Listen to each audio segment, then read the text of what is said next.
Hi hello నమస్తే welcome back to our channel. అందరు ఎలా ఉన్నారండి? బాగున్నారా? బాగుండాలనే దేవుని మనస్ఫూర్తిగా కోరుకుంటున్నాను. ఇంతకీ వీడియోలో ఏంటిదంటారా? చూడండి, అల్ట్రా వాష్ డెమో చేసి చూపిస్తాను. ఇది వెస్టేజ్లో దొరుకుతుందండి. ఇలా 2 గ్లాసులలో వాటర్ తీసుకుందాము. ఇలా కనిపించే గ్లాసులు తీసుకోవాలి. డిస్పో గ్లాసులు అయినేం లేదు, గాజు గ్లాసులు అయినేం లేదు. ఒక దాంట్లోనేమో 2-3 చుక్కలు అల్ట్రా వాష్ చేసుకుందాము. ఇది నీటిలో అదే కలిసిపోతుంది, కలపకుండా ఏం లేదు. ఒక దాంట్లోనేమో మార్కెట్లో దొరికే సర్ఫ్ వేసుకుందాము. ఇది కలుపుకుందాము. ఏది కెమికల్ ఏది వితౌట్ కెమికల్ ఇందులో కనిపిస్తుంది చూడండి. పసుపు అనేది యాంటీబయాటిక్ కదండి, అది చూపిస్తుంది చూడండి. కొంచెం పసుపు వేసుకుందాము. రెండిట్లో పసుపు వేసుకొని కలుపుకుందాము. మీకే తేడా తెలుస్తుంది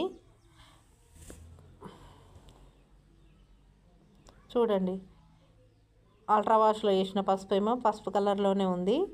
ఇలా సర్పులో వేసిన పసుపు ఏమో రెడ్డిష్గా మారింది చూడండి.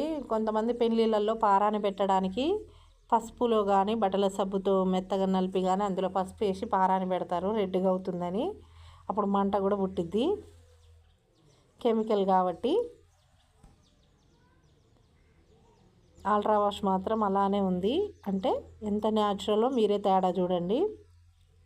మీకు ఎవరికన్నా కావాలనుకుంటే ఈ అల్ట్రా వాష్ స్క్రీన్ పైన నెంబర్ ఇస్తాను, కాంటాక్ట్ అవ్వండి. అలాగే మీరు వెస్టేజ్లో చేరాలనుకుంటే కూడా ఐడి తీసుకోవచ్చు. ఈ నెంబర్కి కాంటాక్ట్ అవ్వండి. ఓకేనా? Bye. Thank you for watching.